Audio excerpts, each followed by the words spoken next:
where you were born, and what was like as a youth? I was born in Honolulu, Hawaii, when it was a territory, on October 1, 1917. 1917 in Honolulu. Now, how did your family get to Honolulu?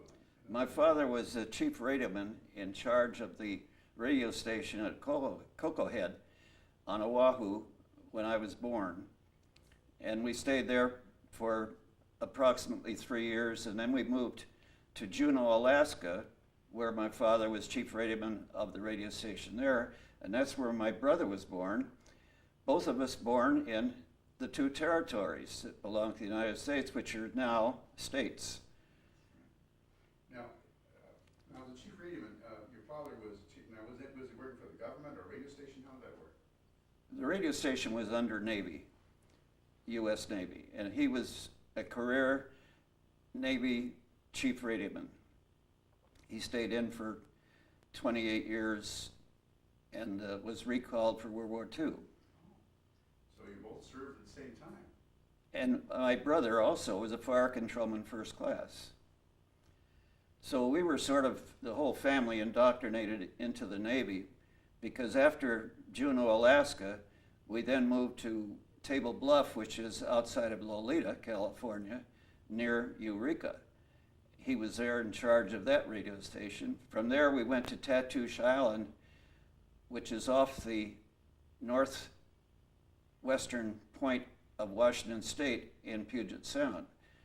And I went through the 4th and 5th grades in a one-room schoolhouse on that island. That was Tatoosh Island. Isn't that part of Olympia Island? Is that right near there? It's off the Olympia coast, but it's Tatoosh, Tatoosh. Oh, and now it's familiar, sure.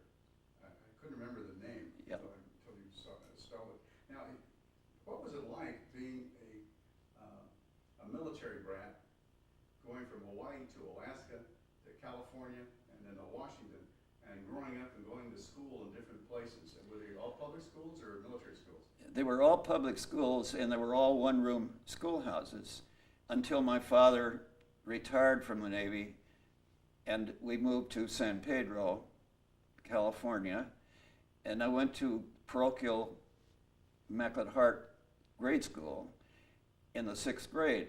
But prior to being enrolled in the 6th grade, the nuns said, "You've been in one-room schoolhouses, you better go to summer school so you can catch up," which I did. I went to summer school that summer and started 6th grade, completed 6th grade, and then went to Loyola High School up on Venice Boulevard in Los Angeles, and then up to Del Rey, 4 years of college at Loyola University. So that your first time you've been settled down for all your growing up years, and you're all in San Pedro at the same time. That's right. How would you compare being in one place versus those first 5 or 6? Now you were in the 6th grade when you got into San Pedro, so you were what, 11, 12 years old, 13? Probably 12. And so you've gone all your grade schools almost as a son of a chief petty officer. Correct. What was it like at that time? Now this was Depression time, but it was still peacetime. How would you? What was life like? Was it happy? Was it frantic? What was it like? The life was great because I never had a day without employment. I had 2 paper routes. I caddied at the local golf course and did all this. I was a Boy Scout. My objective was to become an Eagle Scout. But then after I finished parochial school, I had to commute 25 miles to go up to Los Angeles to high school. So I had to give up something. I gave up the Boy Scouts. And so what was it like now settled into San Pedro as a young teenager? Was there a difference in lifestyle? Your dad was retired now? Yes. The reason my parents sent me to Loyola High School was if I had gone to the local high school in San Pedro, I could not have received the education to go directly into college. I could probably, with luck, get into a junior college. But having graduated from Loyola High School, I went automatically right into Loyola University. Was that an automatic thing, or you still had to? I still had to comply with the requirements, yes. No, what did you like about San Pedro at that time? I liked it because it was a Navy port. My father was the head electrician for the city of San Pedro, and then he became a harbor police, and I was able to, in college, after 1 year of college, I joined the Marine Cooks and Stewards Union and shipped out as a first-class bellhop on the Malolo for 1 year, and then I came back and the ship had changed its name to Matsonia, and so I was aboard the Matsonia for 2 more years. So I did that for 3 summers while going to college. Matson was a cruise line at that time. Matson was a cruise line, and then after the war it became an airline, and then for 2 years, and then Washington said, you have a monopoly, so you have to give up one or the other, and they gave up the airline. Now, what was it like? Now here you're a single kid, 16, 17, 18, going to sea. And now you were a stranger to the sea, so it wasn't unusual, but what was it like to work on a cruise ship as a bellhop? Now, tips and money, what kind of money did you make and what did you do? The first well, I started out as a scullion, and I worked washing dishes. Girl there. And then I worked up to elevator operator. Then I worked up to bellhop. I was a bellhop then for most of the 3 summers. We got $30 a month. Prior to a strike, we got clean linen every 2 weeks. After the strike, our salary went up to $35 a month, and we got clean linen every week. So you didn't have to do it yourself? Didn't have, correct. Now, what kind of a job was a bellman? What did you do? Did everything that a bellhop would do. You know, you delivered drinks to the rooms, valet service. I'll never forget one of my first offers, but this room wanted a bottle of champagne. So I brought the champagne up and started to walk out. And he said, just a minute, you have to open it. And I said, well, I've never opened a bottle of champagne. He said, I'll show you how. So he did, and he still tipped me. And so you learned how to do that. Yes. Now, so you've been to sea all those 3 summers, and you were going to school at that time. You're still in high school, or you're in college? I was in college. You were in college. So now, you'd finished at Loyola High School. That was down in West LA, downtown LA. Loyola High School was on Venice Boulevard. So that's 25 mile. How did you get from San Pedro to? Well, being too young for a car when I was a freshman in high school, I rode with other students. We had about 10 San Pedro people, high school age, that would go up to Loyola High School. And then when I went to college, I had my own car. What kind of a car did you get that first car? I got a 1929 Model A. Oh, good car. Yeah. Did you get with a rumble seat. It had a hatchback, and I converted that to a rumble seat, and then took other students with me to pay for the gas. So. Oh, you can get 4 in here without a problem. 5 sometimes. Yeah. And so a Model A, you can go a long way. Yeah. What was the price of gasoline in those days? I'll tell you how much the car was, but I can't remember what the gas price was. I paid $125 for this car, and 4 years later sold it for $125. And what year did you buy it? 1935. 35. So it was still relatively new car. Yeah. Well, that was great fun. Yeah. Now, with the car, you also started dating and started doing some things there, but it was an all-boys school then, wasn't it? Well, there were girls in the neighborhood in San Pedro that I dated. Yeah. But not out of the college. No, because it was an all-male school. Now it's co-educational.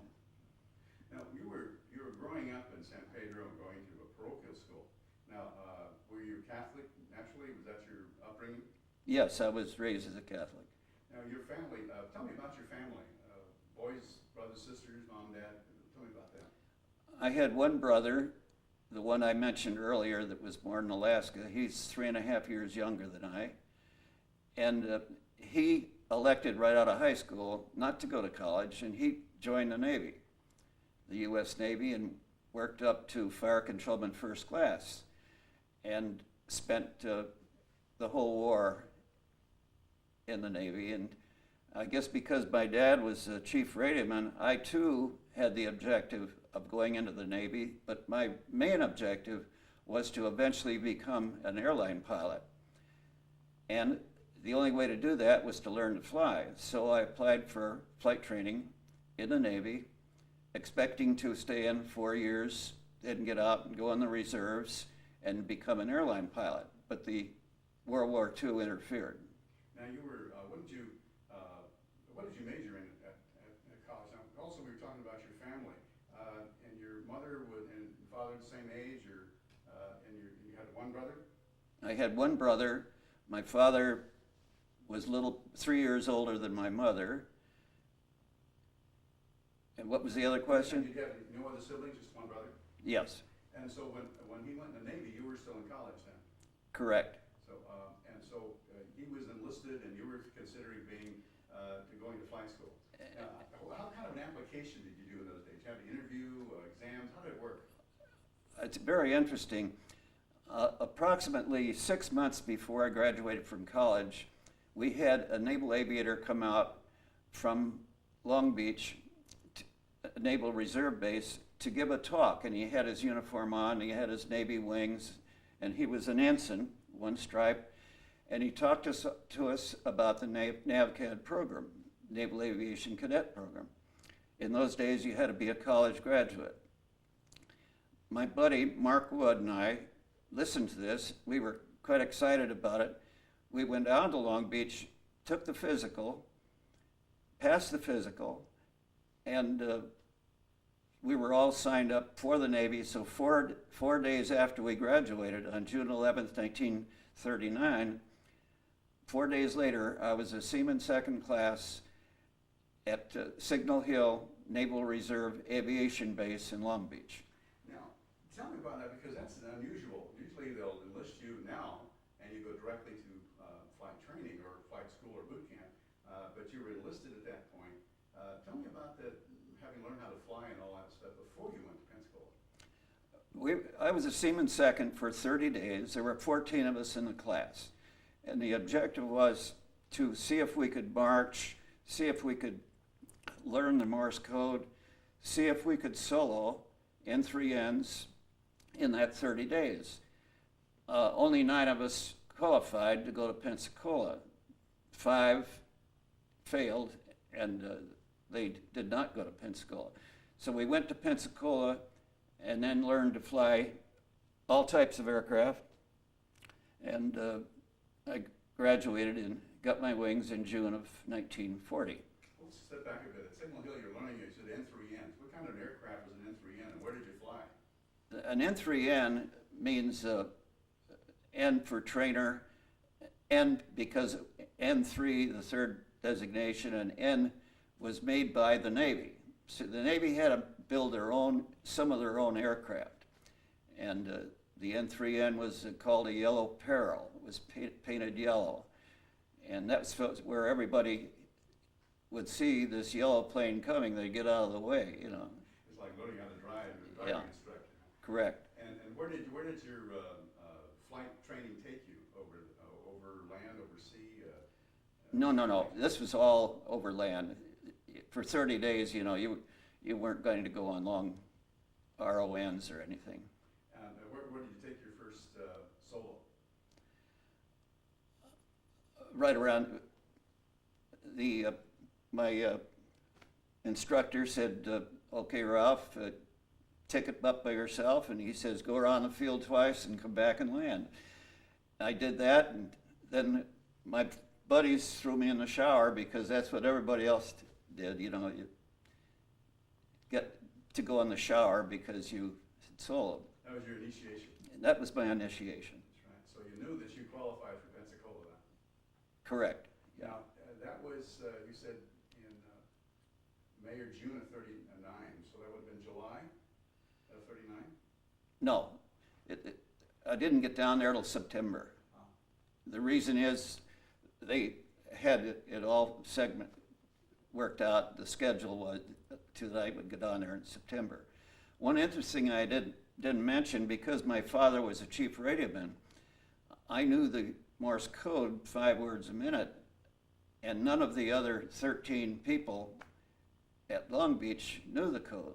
So the instructor had me sending Morse code signals to these other people and teaching them how the Morse code. And down at Pensacola, we had to learn it 16 words a minute in order to get our wings. Now, is Morse code used anymore? Say again? Is Morse code still used for flying?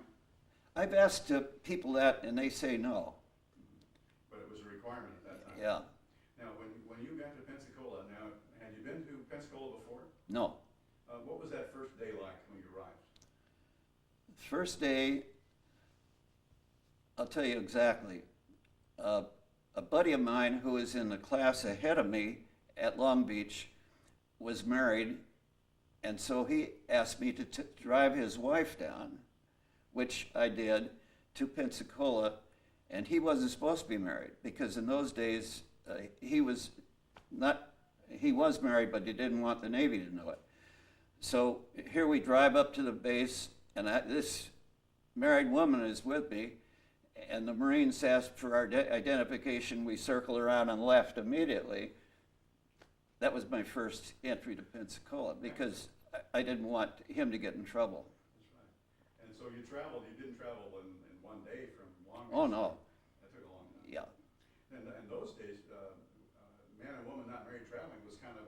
Well, there were two of us, Jack Roberts and I, that had been ordered to Pensacola. So Jack and I took this other lady with her. And so did you ever have a chance to find out if the Navy kept him through his flight school? Oh, they did, yeah. Oh, he made a career of the service. Now, in your case now, you already knew some things. You already had soloed on the N3N. And what kind of aircraft did you begin? What was ground school like? What did you learn at Pensacola that served you well later? At Pensacola, we learned aerodynamics, weather, how an engine operated, Morse code, and of course we marched. And one thing they taught then, we learned to fly all types of aircraft, single and multi-engine seaplanes, single and multi-engine land. Now, and then when we went out from Pensacola, we could be assigned to any type of configuration. Now, a person who's trained in one type goes out to the fleet in that same type and spends his or her entire career flying that particular airplane. So if you're lucky, it's a plane you like to fly. And you may be unlucky too. Right. So you were qualified in multi-engine as well as single-engine aircraft? Both single and multi-engine, both land and seaplanes. Now, those are all propeller-driven aircraft, and describe a typical plane. Were they like a four-cylinder like your A-bomb, or were they 12 cylinders? What kind of aircraft were they that you flew? Were they big-powered aircraft or fighter craft, some of them that you flew? You mean at Pensacola? Yes, so someone would have a description of the kind of aircraft that you were learning to fly. Well, again, well, I first started the N2S. It was a Stearman Yellow Peril again in Squadron 2. There we learned stunts and how to fly the Navy way. Then we went to Squadron 3 and we OS2Us a biplane. It was not a Yellow Peril anymore. We'd go over water navigation flights and working in formation, flying in formation. Okay, then from there we went over to Squadron 1 and learned single engine seaplanes. Then from there you went to Squadron 4 and you learned multi-engine seaplanes. Then you went to Squadron 5 and you learned how to fly fighters and this type of thing. You did that all in less than a year? In a year, yeah. Wow, less than a year. So you were working a 5-hour day, a 12-hour day? Well, we were divided into the left wing and the right wing. So one week the right wing would fly in the morning, and the left wing would be at ground school, and then they reverse the following week. And what was a typical day like? What time did you get up in the morning, and what kind of food did you have? You get up pretty early, and you didn't have time to do anything else. They kept you busy all the time. And so if you got up 5:30 in the morning, generally, wouldn't that be about the case? I would think so, yeah. Been so long ago. And what did you like the most of Pensacola? I liked the fact that it was on the Gulf. The weather was good. It was similar to what I had experienced in California. It was a little more humid than what I'd had experience in. I enjoyed it. Now, did you ever get any liberty? Oh, yes. I remember I went to New Orleans on long weekends 2 or 3 times. And the first time in New Orleans, what was New Orleans like? It was a pretty open city. That was, and we stayed at the Hotel Montleone in the French Quarter. We were there 1 or 2 nights on each occasion. Those are pretty wild towns those days. I think so.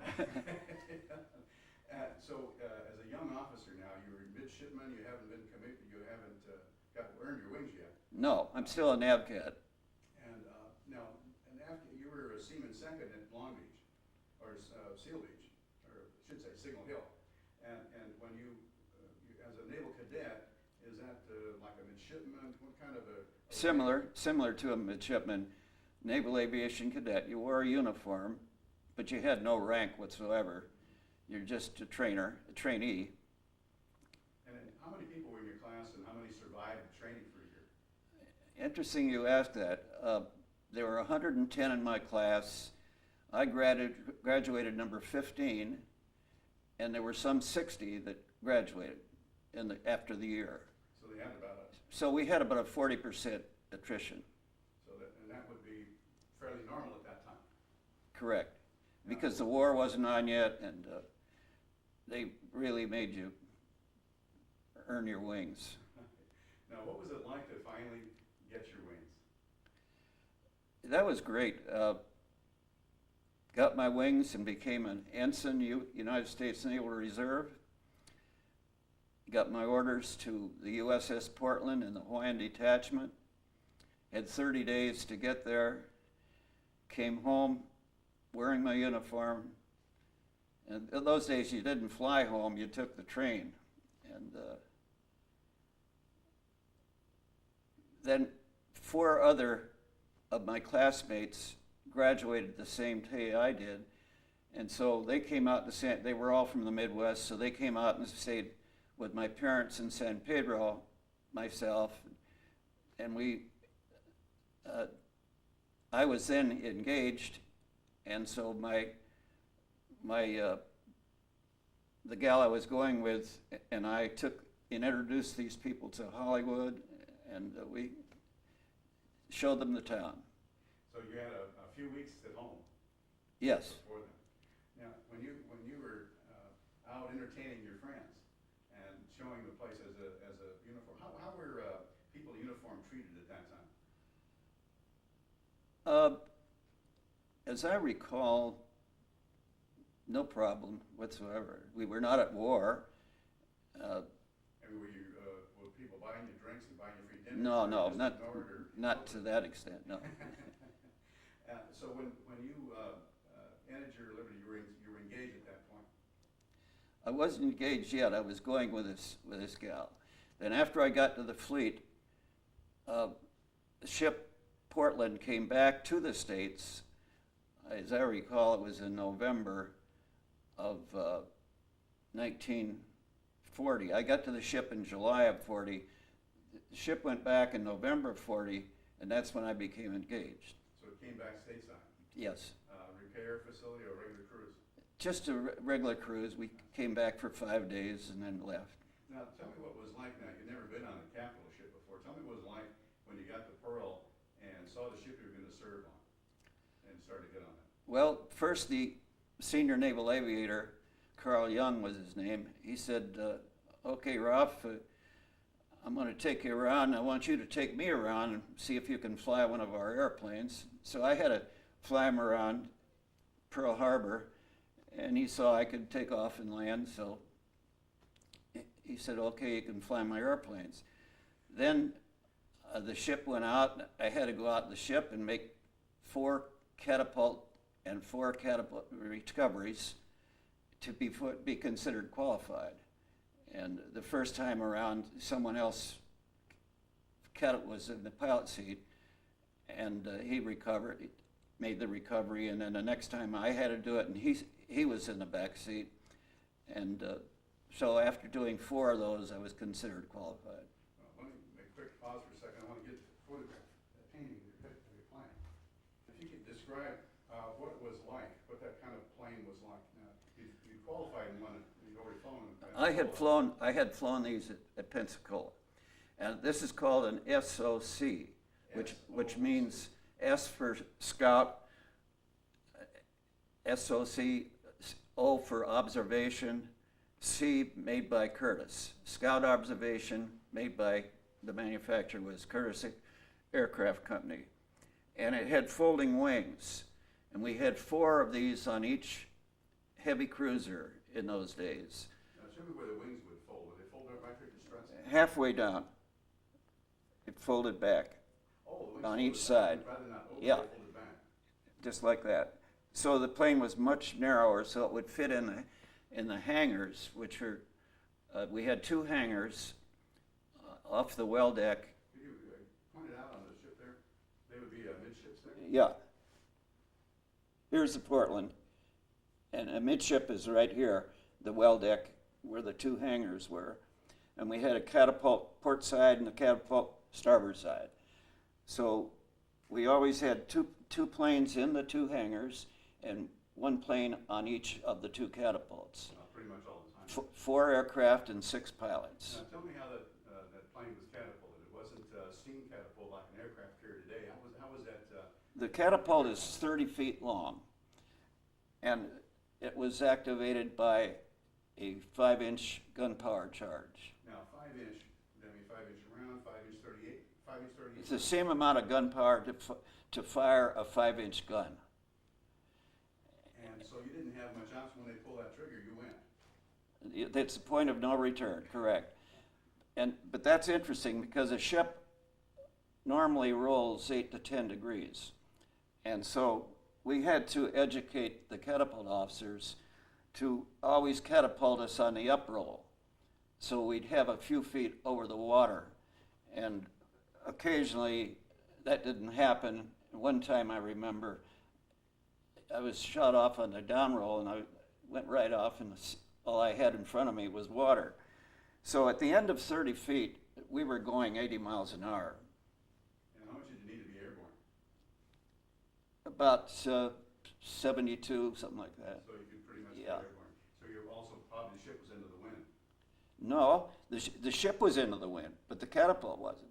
See, the catapult was amidships, and it couldn't go forward. It had to go out here. So normally they sent 2 of us off, 1 on each catapult at the same time. Not the same time, but in the same few minutes apart. So you were really not quite heading into the wind. Now this is considered a biplane, right? Correct. 2 wings. And how did that help maneuver or not? Was that? Oh, this was a sturdy airplane. As you can see with a biplane, you could flip it around and it was very stable. The only disadvantage was it wasn't fast enough. And what kind of a speed would you normally have? How big were the engines? I'll bring that material. I think it's on the back. Is it describing? Yeah, it's a 9-cylinder, 1340 Pratt & Whitney. It has a 30 caliber forward fixed gun, 30 caliber aft flexible, and they had a radioman gunner sitting here. Now the fixed gun, was that timed to go between the propeller? Yes. Now how does, I've always been fascinated about how that was timed to not shoot your own propeller off. So am I. But well, we had ordnancemen that knew how to do that. And that was a 30 caliber? That was a 30 caliber. And now Correct, So you were the fighter and the navigator. correct. So your own navigation then. And as a gunner, he was a radioman also then. Yes, but we could only use our radio if we sighted an enemy. In other words, our radio was safety wired shut, so we were expendable. And the missions that we normally went out on, may I put this down? Certainly, yes, of course. The missions we normally went out on were 45 minutes before sunrise, 2 planes to be shut off each catapult, 1 on each catapult. Would go out about 60 or 70 miles ahead of the ship and determine if there was any enemy out there, submarines or whatnot. Or we would go on during the daytime inter-air patrol, stay close aboard and look for submarines. Intermediate patrol, we'd go out a little bit farther, look for submarines. And in those cases, we carry either 2 100-pound bombs or 1 325-pound depth charge. If we saw a submarine, then we could attack it. Normally, what we would do is go out on a 300-mile, 3-legged search. And that's when you had to use the surface winds on use your navigation. You had a plotting board. You go out this way, you go this way, and then come back. And before you left, the navigator would always give you a sheet and say, point option will be here on this track. So we come back and intercept that track, which we called point option. And if the ship was not on this track, then we would make a square search looking for the ship. Each leg of that search was the distance of visibility. And many times I've had to do that.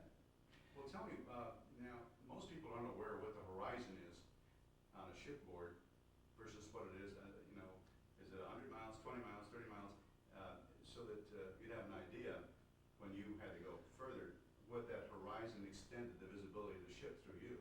Okay, if you went out 20 miles, you couldn't see your ship.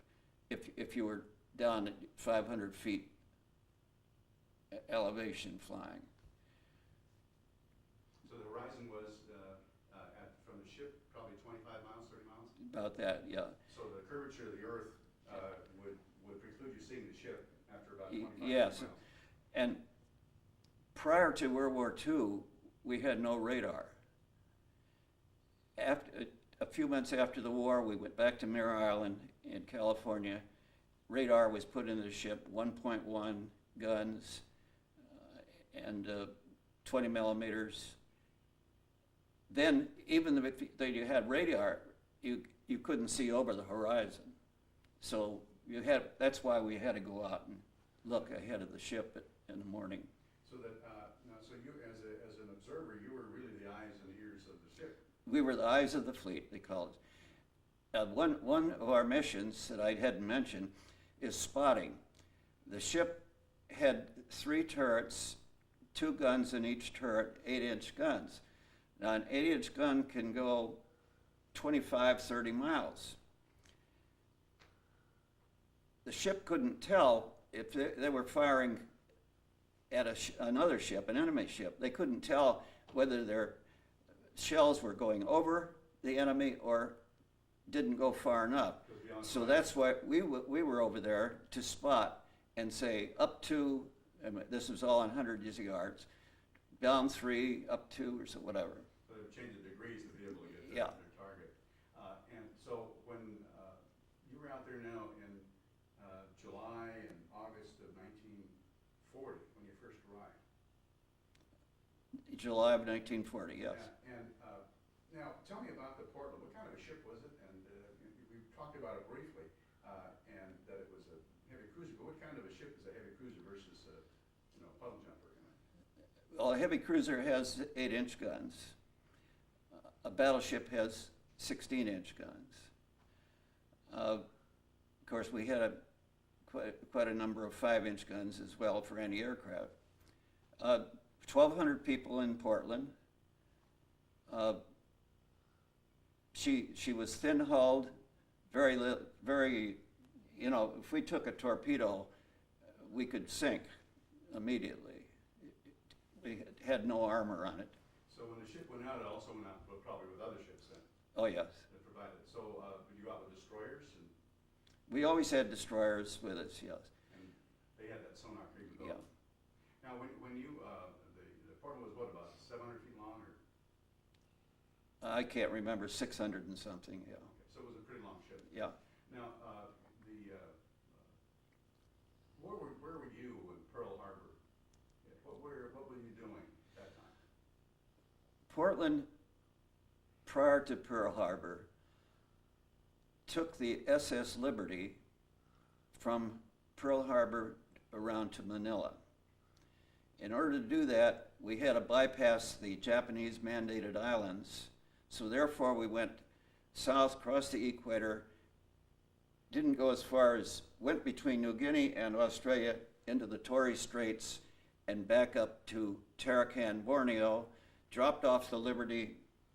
She went on to Manila, and this is 3 weeks before the 7th of December, before World War II started. Liberty had a lot of ammunition aboard. We went to Tarakan, Borneo, and refueled. Portland did. Then we went up to Manila, had 4 days of liberty, and went back to Pearl Harbor, arriving at Pearl about the 28th of November, 1941. Well, tell me what Liberty was like in Manila now. This is, almost a colonial port at that time. Pretty wild town, I understand. Pretty wild town, but we spent most of our time at the Army-Navy Club, at the Hotel Manila, watching Jai Alai. There was a lot of gambling out there. But after 4 days, and you had the duty every other day, see, so you really didn't spend 4 days ashore. And what the hours we spent, we made the most of it. And but we've seen enough. And the main thing, we wanted to get home because we'd been at sea so long, down through the Torres Straits. We were gone for almost 2 months. Back to Pearl. Okay. Did you go back the same way you came? No, we went back directly via Guam and rather than go down the other. And so we were supposed to go out for maneuvers that weekend, and only 2 of our 6 pilots were married. I was one of them. And so we would take turns flying in on Sunday to pick up the Sunday paper, the mail, this type of thing, if we were at sea that weekend. And it was my turn to fly in that Sunday. So when we left port about Thursday, it was actually, Friday the 5th, we left port. I told my wife I'd fly in on the 7th. And I would land at Fort Island, Pearl Harbor, and then she would come over and we'd have lunch together. Okay. Well, that didn't happen that weekend because Portland, unbeknown to me, teamed up with Lexington, a big carrier, and we went north to Midway with a detachment of Marine fighters on board, the Lexington. The whole intent was to augment Midway Island with those fighters. But we didn't get there because on December 7th, about 8:15 in the morning, I remember this sound at flight quarters. So we hadn't expected it, so I put my flight suit on and we go up to the bridge to find out, where are we going. And then the captain showed us this message that came from Pearl Harbor. The Japs have attacked Pearl Harbor, this is no drill. And so then we knew we were at war. What was the general feeling of everyone? Surprise, We knew that something was going to happen because we were darkened ship every night and this type of thing. But and so how did the ship respond? Now you had your 4 aircraft, but primarily observers, and you were halfway between Honolulu and Midway. Well, we were told to return seek out and destroy the enemy. Fortunately, we didn't we didn't find the enemy, otherwise we'd have been destroyed because they outnumbered us. We couldn't find the enemy. The following day, we were told to send 2 planes out, so the senior naval aviator and Jay Akeley went out on searches, 300-mile search. Irons got back. Akeley ran out of gas, and he sat there for 3 hours with his radioman, Vernon Cruz. They both got seasick. He had to make a dead stick landing. Bob Siepels and I were on the catapults ready to go out and look for him, but the ship found him, brought him back, and he was very lucky that we found him. They were just sitting out there on the water. Yeah. See, during the phase of the war, we've lost quite a number. I'd say a handful of pilots and crew that just didn't get back to their ship. You don't know if it was out of fuel or crash? Could be fuel, the engine stopped, could be shot down, whatnot. But still had radio silence, right? We were expendable, yeah. Because you couldn't break radio silence, because then you'd be putting 1,200 people in jeopardy. So if you encounter something, you had to solve the problem yourself. Yeah, but we were young, and you didn't worry about those things. So when you there now, say 8th and the 9th was going on, then they started, did you head back to Pearl? What happened at that point? Well, we didn't get back to Pearl until about the 15th of December. We went in at 5 o'clock merely to pick up fuel and provisions, and left the following morning early. So I didn't get home to get to see my wife. But what was it like pearling in the Pearl? What did you see? What was your impressions? Much worse than we had anticipated. Ships, were all over, sunk battleships and whatnot. And my wife and I had a little apartment in Pearl City Peninsula. So the first thing I did was to fly over our then home, and it was intact. So I had a breathing of relief that then I found out what had happened, and the Japs had strafed the cars, and ours was not there, and knocked the coconuts off the trees. A piece of shrapnel hit the coffee cup she was holding. See, because Pearl City projects right into Pearl Harbor, and she saw the whole thing go on.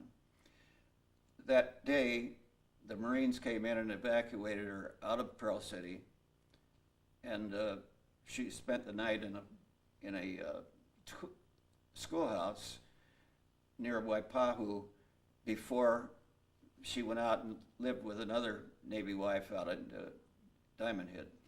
So when you got back, what did you think about the duration of the war when you saw the destruction at Pearl? Well, interestingly enough, about that same instant, a dispatch came in and said any reserve officer that wants to put in for regular Navy may do so. So having come from a Navy family, I put my thing in, which a lot of people thought I was crazy because here the war was on, why would you want to do this? And I said, well, I'd like to make the Navy a career. It's going to be a long war. And that commission didn't meet up with me until 1943 when I was down at Corpus Christi. So you're still considered a reservist at that point? Yeah. Right. Now, the Portland came in and provisioned, and you were off again. It was a heavy cruiser with destroyers in tow, and then you said you had been attached to Lexington at one time, that brief period of time. What happened at that, now we're in December, late December, and you're starting to, what began to happen with your ship and your involvement? Okay. We finally got back to Pearl approximately the 30th of December. It was after Christmas, but before New Year's. And I remember that my late wife and I would go over to the Moana Hotel, and it was all darkened ship, blackouts, so we'd have to go in the bathroom, turn the lights on, so there was no lights coming out to have our dinner. this went on for a week, and then finally we went out and we escorted ships back and forth between the States and Hawaii. That was And they for were, 2 or 3 weeks we did that. mostly transports or? Yeah, transports. And then finally we got back to Mirror Island to get a radar put on. After that 2 weeks in the yard, we escorted, again, 2 Metson line ships, the Monterey and the Matsonia. Here I was flying over, and I said, gee, less than a year ago I was a bellhop on that ship down there, see. Maybe a little bit longer than a year. But anyway, we escorted those 2 ships all the way to Samoa, and the war took over from then, you know. Those are troop transports then? Yeah, And they converted them. and mostly Marines? Well, I don't know who was aboard. Yeah, Yeah. we just escorted all the way to Samoa. They didn't go to Samoa. We just dropped them off. Then 2 British ships picked them up and took them wherever they were going. I don't know. Guadalcanal, maybe. Now, that would have been in January and February then. That was probably that, correct. Now, when did you hear about, did you ever hear anything about the Hornet and Doolittle's raid about that time? Yeah, my brother was in Salt Lake City, a cruiser, and he was with Hornet on the Doolittle raid, which was just prior to Midway. Yes, we heard about it. And what was the reaction to hitting Japan? Oh, I think, you know, everybody said, well, we finally showed them, you know, that we can bomb Tokyo.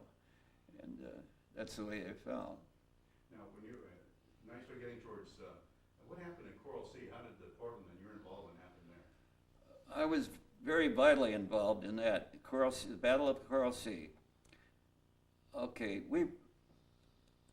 Admiral Frank Jack Fletcher knew that the Japanese were going to come down with his intelligence. He knew they were going to come down and take New Guinea and part of Australia if possible. So his objective was to get the Australian, New Zealand surface forces to join up with the U.S. forces in case in the Coral Sea battle they could stop these people. So he wanted to say, again, we had radio silence. So he asked Portland to send 2 aircraft into Townsville, Australia.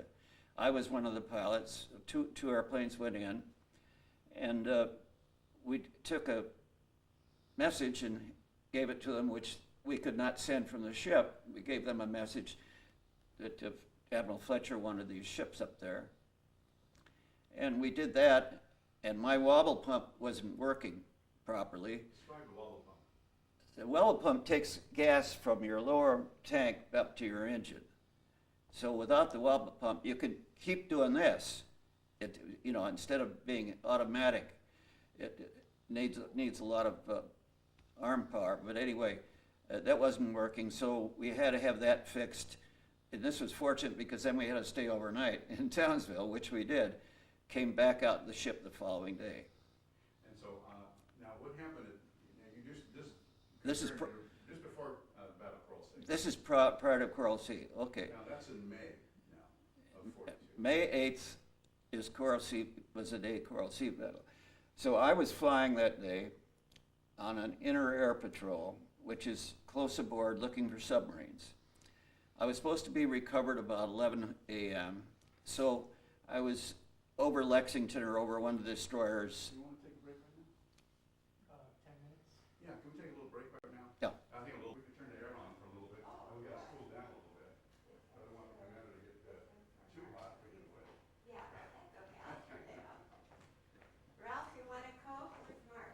We could turn the air on a little bit and we could cool it down a little bit Sure. while we're having this little break. Film or is it? Yeah, air. Oh, you got a camera there too. Yes, sir. I've taken a few shots. Let me use yours.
point dance across, so we can seat about 80 people there.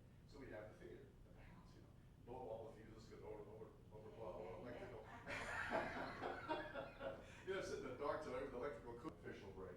So you won't, you might take a couple of pictures. Now? Yeah, well, just while he's getting the microphone set up on him. And that would be right, if you could get that one, because of the aircraft and the ships. Can you hit that one on a close-up? Well, here, I think, oh no, I guess.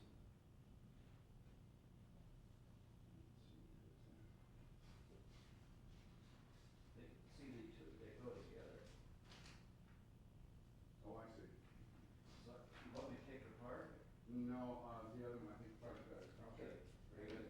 You might be able to pick it up. Why don't you two just stand there and let me Oh, take all right. one Okay, picture? I'll take mine. the two round. And then people say, how do you end up with a name like Ralph? That's not a Mexican name, you know, it's Did a you Spanish see name. his initial? Yeah, and, oh, all right. And, in Ralph Roy. Yeah, we did, my dad was just starting the construction business. He was doing gardening and went into construction, and didn't have any money, everything was going for equipment and stuff. And so, no prenatal care, we had a intern come out from General Hospital, deliver me at home, right? Ralph Roy, good enough for you, it's good enough for my kid. So Ralph Roy remains. You know, and interesting, my wife's best friend was a Raw at Whittier College when she was in college, and was her cousin, was the doctor who delivered me. Really a small world. How unusual. Yeah, because Joyce didn't know why, so it was very useful as a tool. I read your email Yes. on this gal, under God. Yes. Okay, I agree with you. Well, I sent You it wanted out. comments. Yes, I did, because I was very interesting, because I sent it to a cross-section of friends who were arch conservatives, people I didn't know who was political, and people I knew were very, very liberal.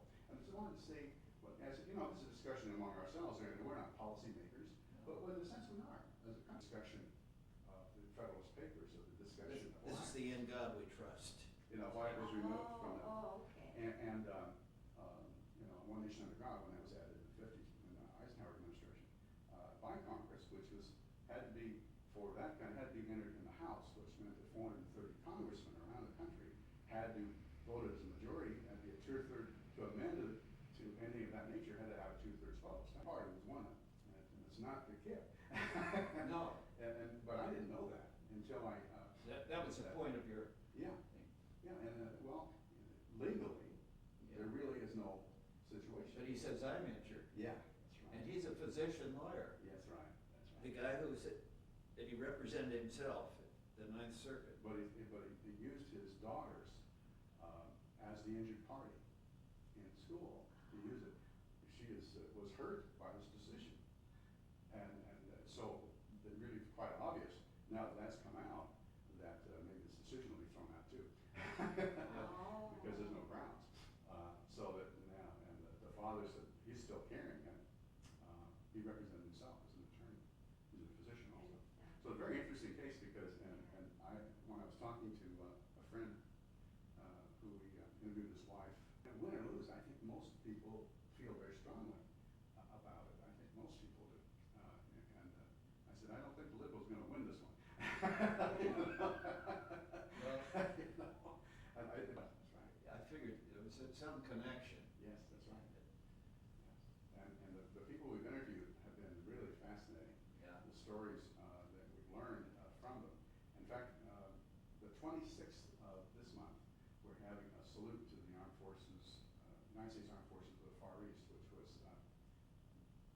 the Filipinos and Americans were all put together as one force under MacArthur in July '41. Just about the time you were getting there, And all the forces were put under MacArthur's command. Army, Navy, Air Force, everybody. Yeah. As the United States Armed Forces of the Far East. But it was different at Korea. Yes, very different. Yeah, instead you were a military school kid, straight you out, and he loved horses, and so, and they said polo, I said, they got to be rich to play polo, but the Army had all the horses, and so the Yeah. school had one of the 2 or 3 polo schools that would pay in a public school, so he learned to play polo, loved horses, loved competition, and became the head of the polo team. Well, MacArthur saw him, Patton recommended him, because they're both horse people. And so he and some 20, elite group, you know, and when they heard about being bombed, of course they were bombing bases. The timing way too much. They were bombing Clarkfield. It was really an interesting story, this gentleman. But the stories that come out are very unique, very unique. And I think it's, they fill a lot of different pages that we've never, I've never really read about much. You know. That's really surprising. Just really, and they're right here, Californians, average people, you know, is one. You Polish. Yeah, sure. You're acquainted with how to handle language because you know the differences of people who need to learn English. Sure. Yeah. Those are very interesting. Can you tell me about those photographs? I have no idea. Now, those are, let's see, which ones are those? Same, that's the same? No, this is after, but, no. Yeah. No, we don't need, then we'll go into the next row. But what we, I think you'll like the work that Robert's done. It's really nice, very creative. Ralph, why don't we, put your face back on the table? Okay. Will do. I like the wood shutters, those are very nice. Yes, aren't they though? Well, we have an old 75-year-old house, you know, that has 24 inch in Western Arcade, not too far from there, about 10 minutes.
we're starting with tape 2, and we're recording Commander Ralph Wilhelm at his home in Poway, California. And it's today, July 13th, and conducting the interview is Ralph Ramirez.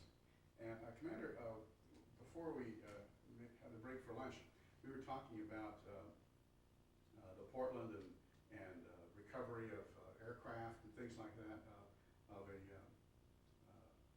catapulted aircraft and basically a seaplane, things that really are not around anymore. In the photographs, could you describe the ship? Well, we have some pretty good photographs there, and you might show us the photographs you have of the ship. And there's one that has the 8-inch turret also. So those two would be good. Is this the one you're thinking Yes, of? sir. Can you describe the ship Yes. and where things were? This is a heavy cruiser Portland with 4 planes, as I mentioned earlier, a midship, and you can see the airplanes here, 2 hangars, 2 catapults. It's interesting, we are catapulted with a 5-inch shell, and the catapult is 30 feet long, and the plane is going about 80 miles an hour before it becomes airborne. During this time, the pilot has his throttle hand anchored with a finger to make sure he doesn't pull the throttle back from the catapult shot. You're holding the joystick like this to make sure that it doesn't pull back and you go up and flop in the water. So at the end of the 80 feet, the pilot takes over and controls the aircraft. The catapult officer should always catapult the airplane on the up roll so he's a little bit above the water. And catapulting is the easy part. The hard part is now the recovery. So we have 3 types of recovery. Number 1, the captain and the officer of the deck are responsible to head the ship. First, when you come in to the ship, you very rarely are you calm waters. So how do you land in? All right. The captain guides the ship 60 degrees out of the wind. The wind is coming from here. They 2-block the cast flag if you're going to make a cast recovery. They 2-block the dog flag if you're going to make a dog recovery, and I'll explain the two in a minute. Cast is now Charlie, but in those days we called it cast. So as soon as that's 2-blocked, the plane is a beam of the ship. The ship turns 60 degrees at 12 knots through the wind line. The pilot lowers his flaps, comes around, and tries to land in the so-called slick. Well, the slick is sometimes you can't even see it. The ship is supposed to have cut down the waves and the swells so that the airplane can land.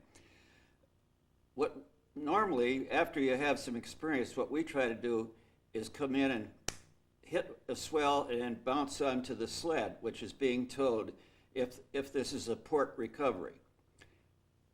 The ship is gone through the wind line, and then as soon as the pilot has over the cargo net, has hooked onto the cargo net, pulls his throttle back, the bradyman gunner who is sitting behind him comes up, and he's standing over his head, the pilot's head. You grab onto his ankles, and he takes the hook that is being let down by the airplane, by the airplane handling crew from the ship, and he hooks it onto a loop on the upper part of the wing of the SOC aircraft. And then the plane is hoisted up. In the meantime, you're holding on to this radioman gunner, and the plane is like this in the wind. And sometimes he thinks he's going to go over, sometimes so it's pretty hairy.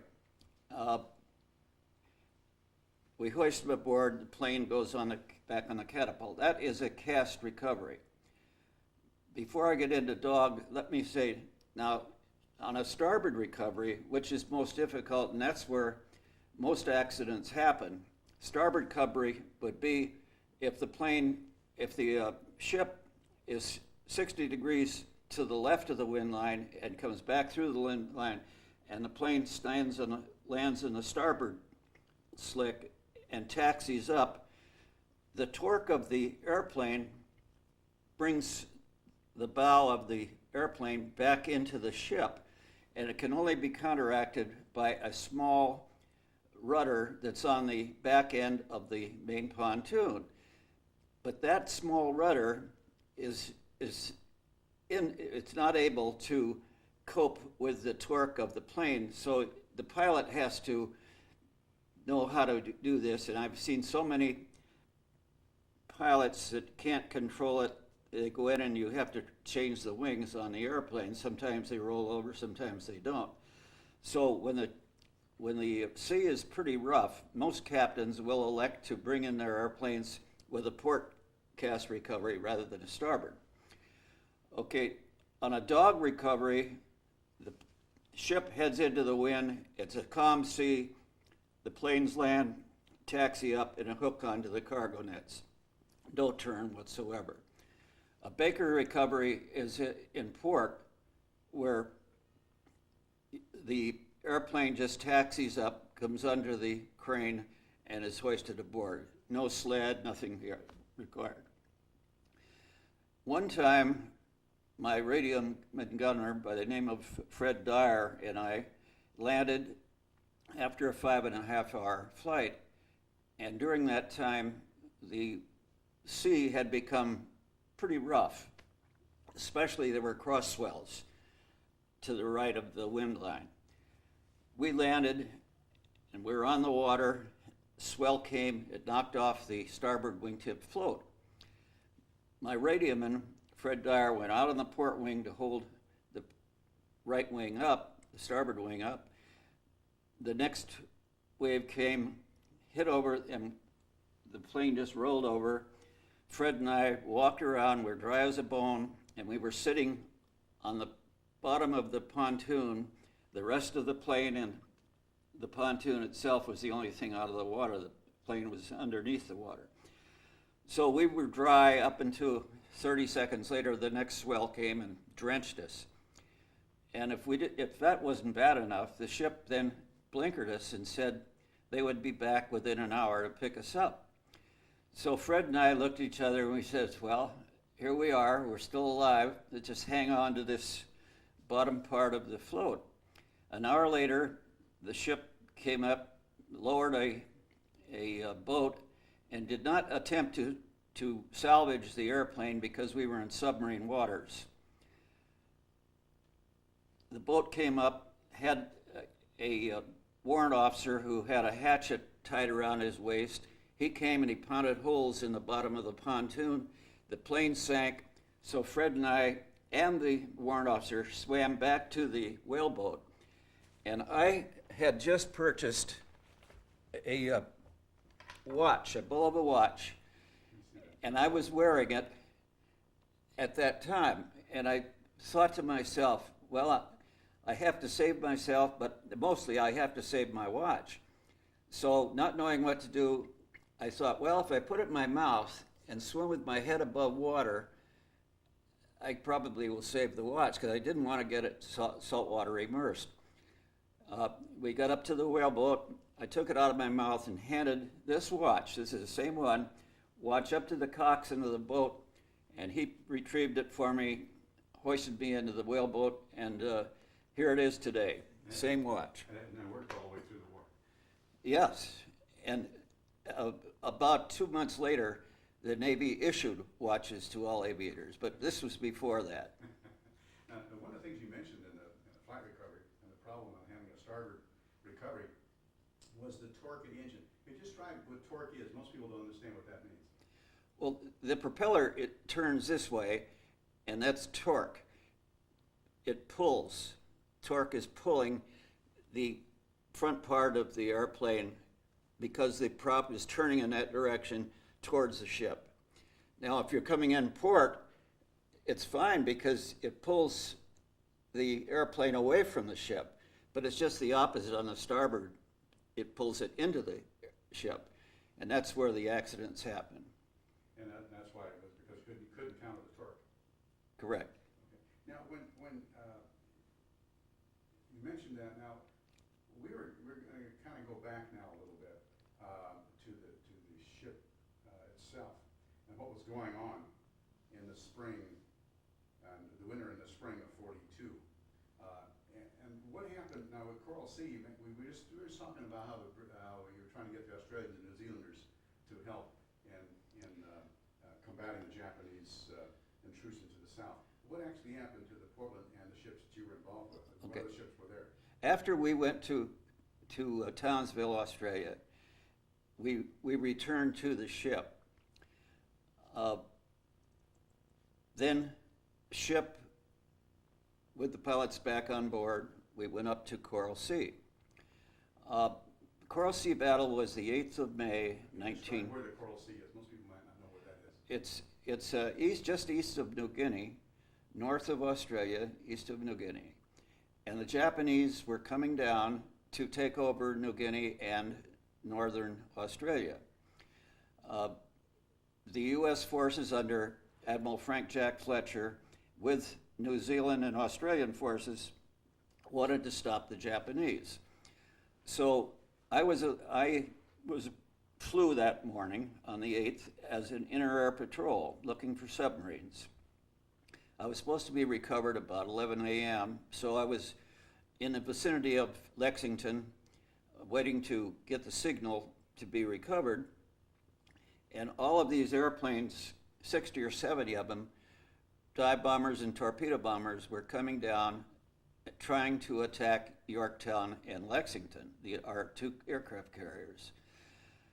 I had not known they were coming, so I immediately jettisoned my two 100-pound bombs, went down 50 feet off the water, and attempted to go out the beam.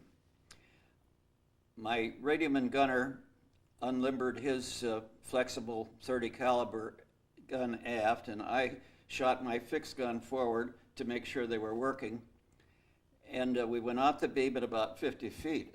After the Japanese dive bombers and torpedo bombers had attempted to put their load on Yorktown and Lexington, they saw me, and so as they were going out the beam at about 200 knots, and I was making about 120 or 30 knots, I could see how they were firing at my tail, and every time they would get close, I would make a flipper turn to the left or right, and the plane would go off like this. So this happened maybe a half dozen times as we were all going out the beam. Well, they didn't turn back to try to get me, but they thought, well, they might as well take a pot shot.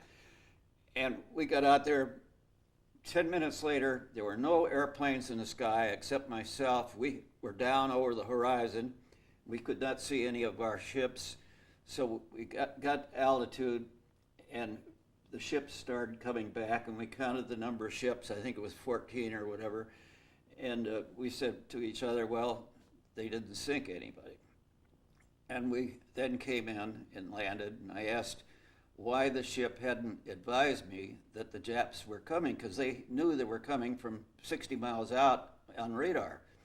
They picked them up, and they said, well, we forgot. So we were happy that Jack Kilgore and I were happy that we got back. And it was right after. That was Coral Sea. Now, what happened? When did you get the information about the Lexington? Could you see it was under fire, or what was going on? Well, it was pretty obvious that when the Japs were coming down, they were attacking Lexington and Yorktown. That afternoon, Lexington abandoned ship, and Portland, my ship, picked up 600 or 700 people off Lexington. And so Yorktown was damaged quite a bit, but Lexington was worse, and that night Lexington sank. We then escorted Yorktown. It was trailing oil all the way to Tonga Taboo. We went to Tonga Taboo, and Admiral, the chief of Navy, no, it was the SIGPAC fleet, radioed to Yorktown to get back to Pearl Harbor as soon as possible because from his intelligence officers, he knew that the Japs were going to attack Midway in early June. Well, this was late May. You didn't know any of that. And we didn't know anything on that. It was all secret. But we were told to get back as soon as possible to Yorktown, to Pearl Harbor with Yorktown. We escorted Yorktown back. The shipyard looked at her and said, it'll take 3 weeks to get you back in shape. And the sink-back fleet said, I will give you 3 days, work round the clock, day and night. So the yard workmen did that. In fact, Yorktown went to sea with us 3 days later and still had some of the yard workers on board and welders trying to patch up Yorktown. We got to Midway and joined up with Enterprise and Hornet, and they were Task Force 16, we were Task Force 17. And then that was about the 2nd of June. Well, on the 4th of June is when everything started, and went on to about the 7th or 8th of June. Now, what was your involvement now? Because the aircraft, now you were the observer from the Portland, and as a lookout, so to speak. Did you carry that out beyond the Portland? What was your impact, and what did you get to know and learn about the Battle of Midway on those first few days? What did they tell you, and what did you find out? Well, in my diary, which I kept, I said, and I've reread this is going to be a big battle. It will go down in history. A month ago, Lexington was lost at the Battle of Coral Sea. Yorktown is hit badly this afternoon, and maybe they will call this the Battle of Midway. Yorktown then gave us about 700 of their people after they abandoned ship. So within a period of 30 days, we had accepted 700 people from Lexington, which we took off the ship in Tonga Taboo, and now we had 700 people from Yorktown. We kept them on board for 2 or 3 days, and then on the 7th or 8th of June, we transferred them to the Fulton, which is a submarine tender. Now, what was the condition of those people who were survivors who were picked up off of the Lexington? What were the condition of all those people who had abandoned the Lexington and Coral Sea, and then what were the difference of those survivors from the Yorktown at Midway? The Lexington people weren't shot up as much. The people from Yorktown were shot up more. Because a lot of flyers from Enterprise and Hornet attacked the Japanese, came back and couldn't find their carriers, so landed on Yorktown, and then Yorktown sunk, so then they had to swim in the oily water. 2 of them ended up sleeping in the bottom of my room, in my cabin, and the ship was just loaded with people. But Yorktown was in worse shape than Lexington, yes. And how did that impact what you were doing? How did you respond? Now you lost 2 carriers in that part of 30 days. Well, we were fortunate. We still had Enterprise and Hornet, and we had Saratoga coming. Saratoga was not in the Midway group battle, but did join us later. How did we feel? Well, our dive bombers,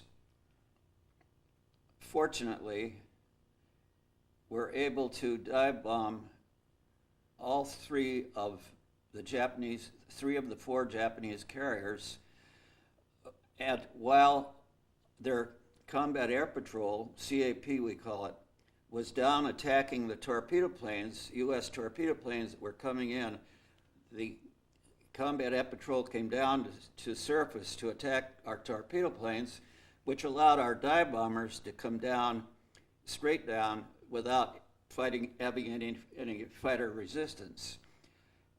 the reason that the planes were sunk, the ships were sunk, was the fact that the admiral, the Japanese admiral, had just elected he had just determined that there was a United States forces, a carrier in the area. So they were ready to bomb Midway again, and so they took off all the bombs and put torpedoes on, and they hadn't stowed any of this ammunition. The planes were still on deck when our dive bombers came down, planted their bombs on the ship, and everything exploded and fires came. And within 5 minutes, 3 Japanese aircraft carriers were aflame and had to be abandoned ship later that afternoon. Later that day, planes from Hornet went out and sank the 4th carrier. So all the 4th of June, we sank 4 of their aircraft carriers, and they gave up and started running tail. Cruiser planes then went out and tracked through the night the Japanese ships that were leaving the area, because the admiral wanted to attack them the following morning, which he did. In the meantime, our ships headed east because we knew the Japanese had battleships, had more cruisers. Even though they'd lost their carriers, they were hoping for a surface battle. Our admiral did not want this, so then the next morning he turned west, sent off his carrier planes, and they sank not only a battleship, but a couple of cruisers, Japanese. Now, how did you begin to hear about the actual results of the battle? How did you find out what was going on? Through our communications. Of course, we didn't know much. That some of the information we got from radio stations in Pearl Harbor. Anything that was secret didn't get down to my level. Yeah, I understand that Admiral Spruance didn't know for sure what had happened to Japanese fleet for 3 or 4 weeks. No, probably not. Yeah, so he wasn't positive of Yeah. what had occurred. The Battle of Midway, in that respect, changed things. After that point, after Midway, now this is June of '42. What began to happen? What was your involvement with the Portland? What began to happen to the fleet at that point? Now, you were taking casualties back from the Yorktown back to Pearl Harbor. Okay, then May, June, July, August, about September, we were in the Hawaiian area, and we were told as a single ship to go to Tarawa. Oh, I see. So one of the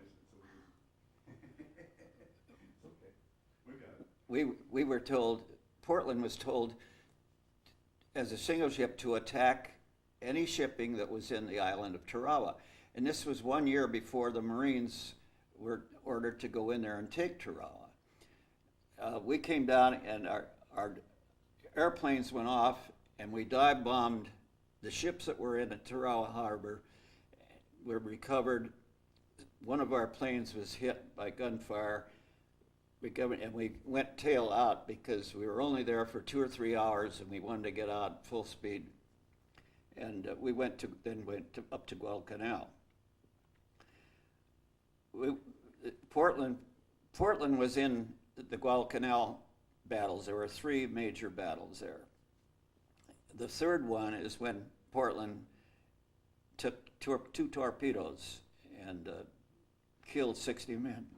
Tell me about how that happened and where you were at and what was going on. Were you flying at that point? Were you aboard ship? Were you recovered? How was that happening? At 4 o'clock in the afternoon on the 12th of November, 1942, intelligence reports indicated the Japanese were coming down the slot and there would be a night battle. So the captain elected to get his 4 SOC aircraft off the ship because And this was the third battle of Savo Island, which is just off of Guadalcanal. Because in the first two battles, they found out that SOC aircraft were nothing but tinderboxes and would start fires if they were hit on board ship. So he said, I want the planes off of here.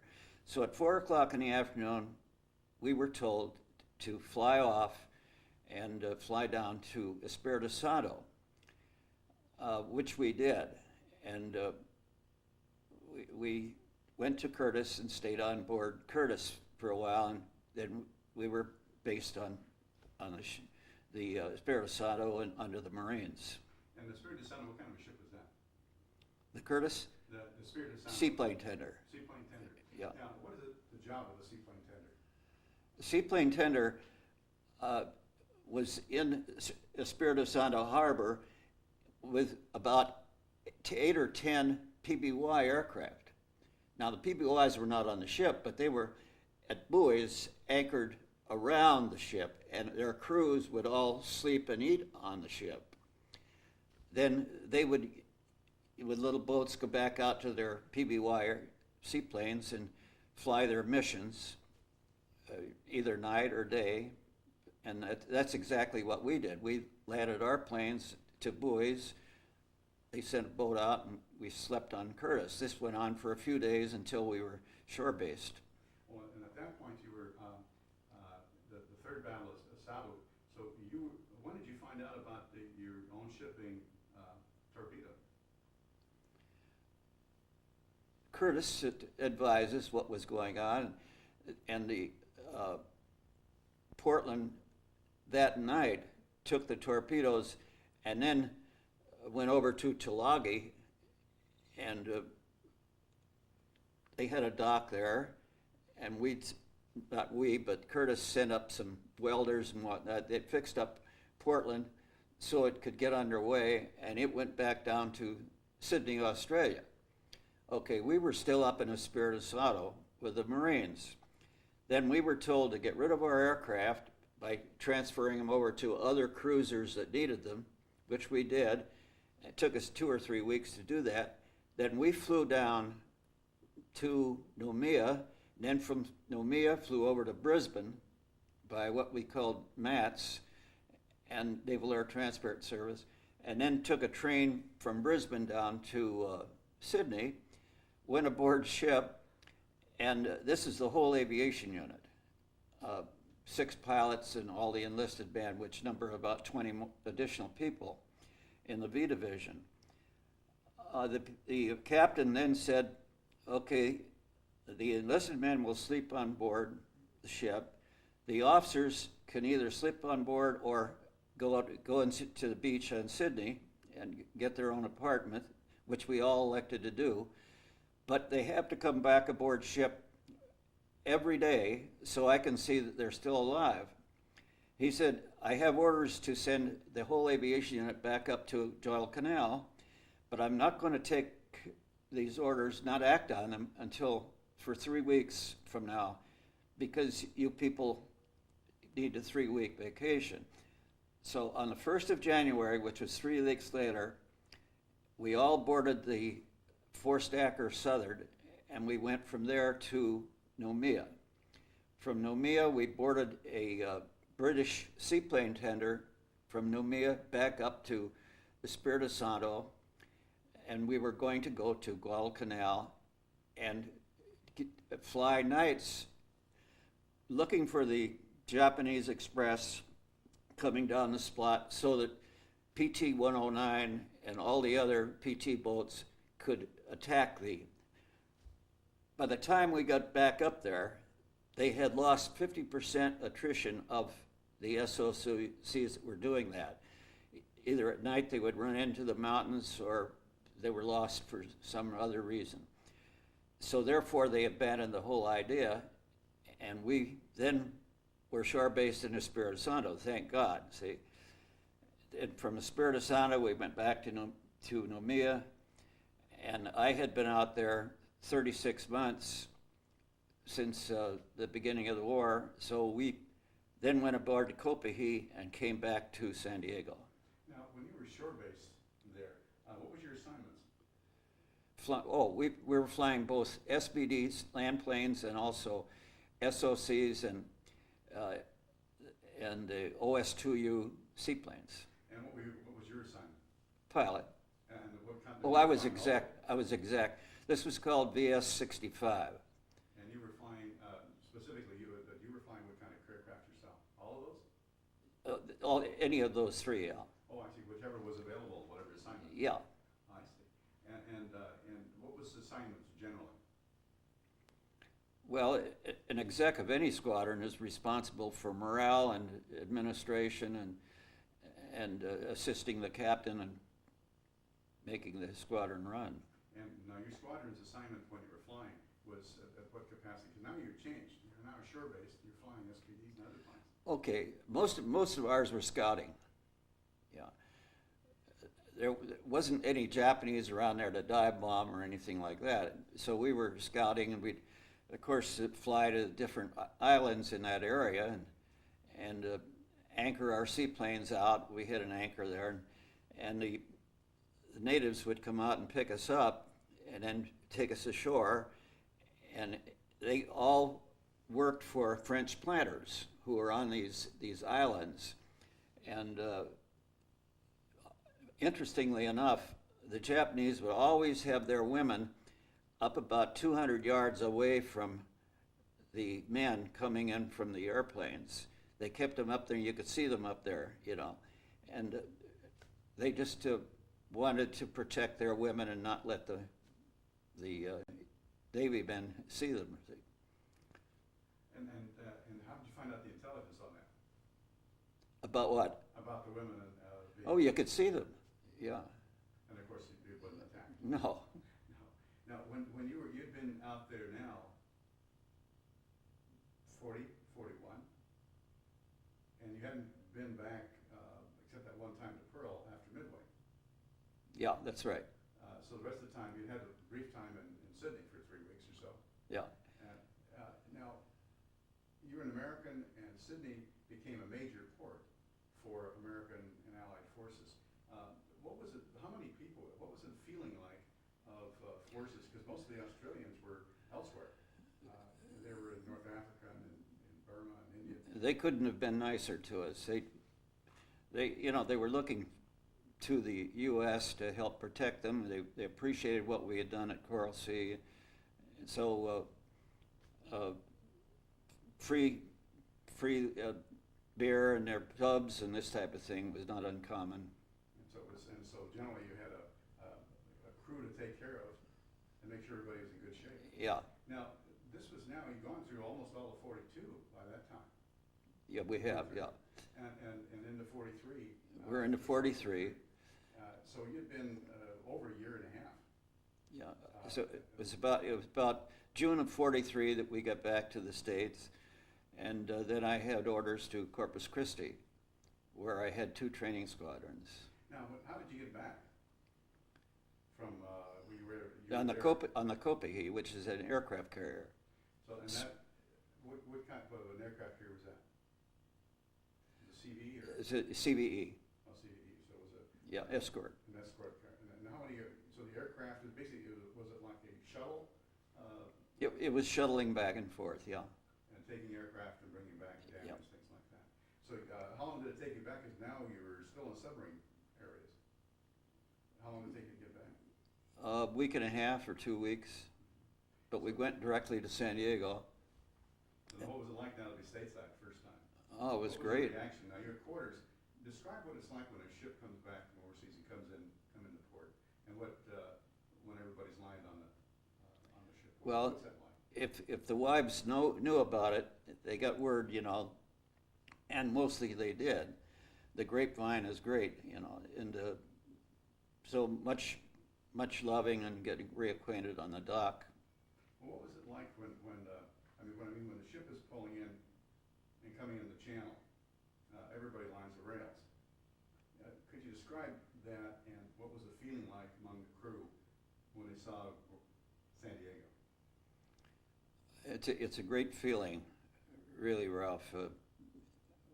Knowing you're going to see your loved ones again, and a lot of the men had children that they hadn't seen before, and I had no children at that time, but It was quite an experience. yeah, A lot of teary eyes at that point. yes. Coming into port. Where was the ship ported at that point? Portland No, where did your ship pull into? into North Island, In the North Island? San Diego, yeah. And so, and how long were you there before you were assigned to Corpus Christi? First I went up on the first day, and this AVS officer, who was a 90-day wonder, he just finished Quonset Point in 90 days, and he was a full lieutenant.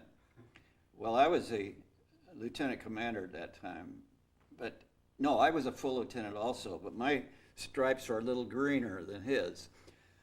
He said, okay, we're going to send you up to Wwii Island because there's another squadron going out. And I said, well, I've been out there 3 years. How long before a person gets some shore duty? I haven't seen my wife in 2 years. And he said, you wanted some shore duty? Okay. You go over and stay at a hotel within 5 days. As long as I know how to get in touch with you, I'll contact the Bureau of Naval Personnel.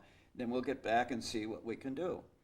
So 4 days later, he contacted us, said, okay, you have orders to Corpus Christi. So Naval Air Training Center, Corpus Christi. Well, then I went up to San Pedro and stayed with my parents, with my wife, and I had stopped taking Atabrine, which in the South Pacific we took Atabrine to eliminate us from having malaria. We stopped it all of a sudden, and you're not supposed to do that, you're supposed to phase off. Being stopped all of a sudden, I had reactions of malaria, and the doctor said, we're going to put you in the Naval Hospital at Long Beach to check this out. So they sent an ambulance to my parents' home in San Pedro, sent me over to Long Beach Naval Hospital, and I was there for 3 days. I was hoping that I could get out of there because I was afraid they'd cancel my orders to Corpus Christi. 3 days later, they said, nope, no malaria. So I got out, and my late wife and I drove to Corpus Christi. And then I had command of a training squadron there, Vultee vibrators, and then I was transferred to Kingsville Naval Air Station right outside of Corpus Christi, and had a dive bomber training squadron of SNJs. Now, SNJ is that's quite an improvement over those TBDs. Can you give me an example of what kind of plane it was in comparison? In Corpus? Yes. No, the SNJs, what kind of improvement that kind of plane? Well, no, it wasn't an improvement. It was a training plane. Strictly a training plane. That's all, yeah. And so It had it was a monoplane, retractable wheels, and it was teaching cadets, naval aviation cadets, how to dive bomb. And so, and that was an instructional program for new pilots? I was skipper. I was commanding officer of the squadron. Now, prior to that, with the Vultee vibrators, that was a single engine. Single engine. They were all single engine, but it was a monoplane also, but it was made by Vultee, and this was the initial training where you teach the acrobatics and formation flying. Some of the kind of things that you learned just a few years before. Yeah. And now, as a pilot who'd been through a lot at that period of time, a lot of combat areas, how did the training change? What would you, the same kind of training you had, or was it a different kind of training now that you had more experience? It was a little bit different, yeah. You know, you always improve and change things. And so you started changing and going to SNJs, the new station, and how long were you there before you started getting some additional duties? Well, while I was there, Bill Hunker and I both had been on cruisers, for 3 years, 2 years plus. And so we wanted to get in a multi-engine. So he and I would fly over to Mainside where they had PBYs, and we checked out in PBY aircraft. We weren't ordered there, but we did this on our own, so we could have some multi-engine time. And I checked out in the Beechcraft, land plane multi-engine, seaplane multi-engine. So then I had orders to go to PB4Ys up in the Midwest for training after Corpus Christi. Overnight, however, I was ordered to Kingsville to become skipper of 15 Baker, this SNJ squadron. And you might say, why did this happen? I asked myself that, why did this happen? Because the commanding officer was being assigned, was getting a court-martial for having stolen gas. One of his SNJs came down in a farmer's field, and he and the farmer decided they would split the gas, you know. And gas was at a premium in those days. So he wasn't going to sell the gas, but he was going to use it. Therefore, I went down overnight and took command of this squadron. You got promotion a little bit in a sense. Yeah, but, you know, and I didn't have to go back out immediately. I stayed 6 months there and then went back out on a carrier, the Naheda Bay. Now, tell me about this carrier. Now, this is a different kind of carrier now. It's a new, one of the newer ones. This was a Kaiser class escort carrier called Naheda Bay, which is named after a bay in Alaska, and it had 18 aircraft aboard. We had 12 TBMs or TBF. TBM is made by General Motors. TBF is made by Grumman, but it's the same design. And the rest of them were all F4Fs, FM2s, again made by General Motors. Now, describe the difference between the, say, for instance, the Naheda that you were on, and say the Hornet, as far as size. That was one that a CVA versus CVE. Most people don't know what an escort was in an attack carrier. Well, an escort only carried 18 planes. A Hornet type, Enterprise type, will carry 80 plus. So, and we couldn't go as fast. And it was smaller.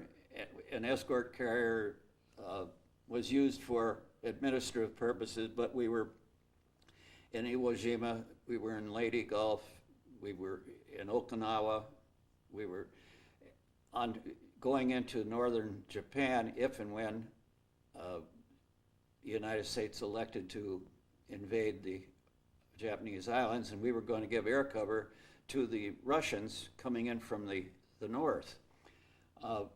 In fact, we were en route from Eniwetok on a heading of 002, almost due north, to Adak when President Truman elected to drop the A-bombs. Now, at that time, you were involved in a lot of areas, a lot of combat fields. And what was the role of yours as an escort ship? And supporting the fleet of combat or convoys and different combat, how did the role, now you were commander of the squadron then? No, I wasn't. I was air boss, Oh. air officer. You have to be an aviator to take command of a carrier. So the commanding officer was an aviator, the executive officer was an aviator, the air officer was an aviator, and I was the air officer. Then we had a squadron commander under that. Both of us were lieutenant commanders, and we had the 18 aircraft, all under this particular squadron commander. I was responsible for all the operations, being air boss, okay. And then when the A-bomb was dropped, we all breathed a sigh of relief because we knew we were going up into the north where the flight surgeon had told us, if you're in the water for 7 minutes, forget it, you're not going to get out of there, because we didn't have any winter attire, just had summer attire because we were coming from the equator going up there, and we weren't issued any warm clothes. And that was, that's because the water was so cold. Yeah. And 7 minutes basically of exposure. Is what you got. Correct, yeah. So everybody's very apprehensive Yeah. about being shot down or crashing. Now, and this was now August, July and August of 45. Yes. So that, and at that point now, when the atom, what information came to you Okay. about Nagasaki and Hiroshima? Okay, so we knew immediately that a bomb had been dropped. Yeah, there's no secret, you know. It was in nationwide, worldwide knew this, what was happening. So a week later, as you know, the Japanese surrendered after the second bomb was dropped. Okay, we breathed a sigh of relief, continued up to Adak, celebrated because the war was over. Admiral Frank Jack Fletcher was again our admiral, and there were 5 other CBE carriers with us. We were all going to give air cover to the Russians attacking from the north, if Operation Olympic had occurred, which it didn't, thank God, because we would have lost a lot of people, and Japan would have lost a lot of people. Okay, so Admiral Frank Jack Fletcher was ordered to accept the surrender in Obanato Bay, which is between Honshu and Hokkaido, and we were all going to go in there 1 week after General MacArthur accepted the surrender on the Missouri in Tokyo. So we were heading towards Obanato Bay, and the Admiral came out with a message, said, any ship that does not have a Marine detachment assigned will so organize one. The captain got this, talked to the exec came down, told me, he said, the captain and I want you to read this message and you handle it and you organize the detachment. So I selected my 3 officers and 1 chief hospital corpsman, and we all sat in my cabin and we interviewed the biggest and burliest sailors on board, and we told them in confidence what was going to happen, and they could either give us yes or no, and if they said no, it would never be on their record and it would not be repeated to anyone. So privately, we invited 70 some odd sailors to come in, and we tried to select 30 people. We had to talk to 72 in order to get the 30, because they would say, the war's over, I have a child at home I haven't seen, I don't want to go into harm's way again. So we selected our 30 people, and then we had 1 week to train by marching on the flight deck, by being able to throw hand grenades, which we were taught, to firing rifles and Browning automatic rifles, and we were all set. You know, we were ready for anything. We went into Obanato Bay, and the Japanese were very docile and did not offer any problem. So fortunately, you know, we didn't have to do anything, but we were ready. Well, tell me about your flying, trying to locate prisoner of war camps, and what happened there. After we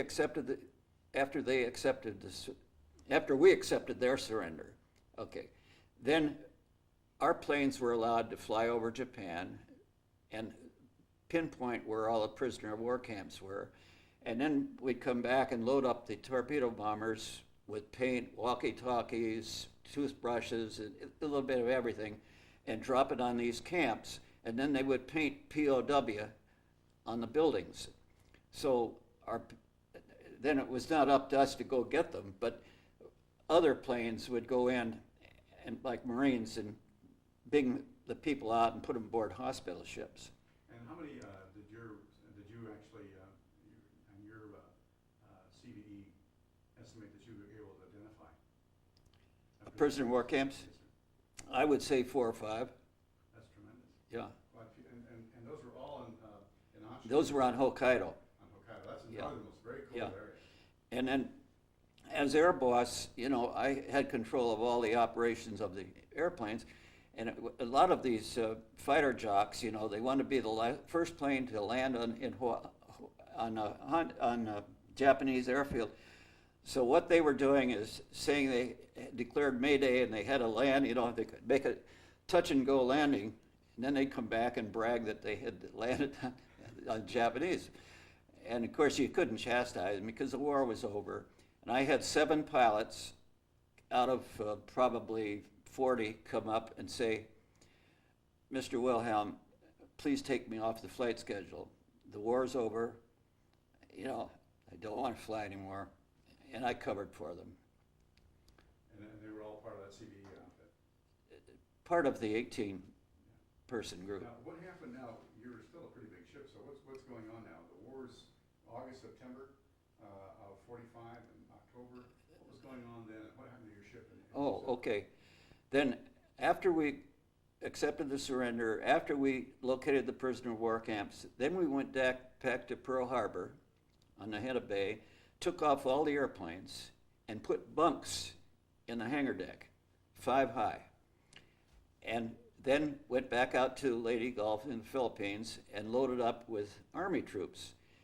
We called it Magic Carpet, and we brought them back to the USA. And we made 2 or 3 trips like that. Now, these were Army troops who had been involved in the invasion of Leyte and Luzon. Correct. And you remember what units, troops they were? No. And how many did you actually transport? Oh, you know, with 5 bunks high in a hangar day, we could bring back quite a few, 1,000 or so. And there was not animosity, but a sort of a feeling of the Army against the Navy. And so you get a Navy guy, he went and he started the whole water system at night and got wet all these Army guys that were sleeping in the hangar deck wet, you know, because until we could shut off the water. The water was there to put out any aircraft fire. Yeah. Little animosity there. Yeah. And so you were then become a shuttle of transporting. That's correct. Okay. Then after we did that for a number of trips, then we came back to San Diego and got orders to go into mothballs, to be the first carrier to go into mothballs. So we went through the Panama Canal, came around, stopped in Norfolk for 2 days, then went up to South Boston Annex in Boston, where we were the first carrier put in mothballs. And we had to fill out forms, what we wanted done, whatnot. And the shipyard told us, hey, you tell us what to do, because we were their first ship, see. And it took about 3 months to put this ship in mothballs. And what is actually that happen? What actually happens when they do that? They put cocoons around all of anything that might deteriorate from the air. They cover it, and then so that if, for example, we got in a conflagration, a war or something, a couple of years later, they could still use this ship. And what did they physically use? Was it plastic? Was it sprayed?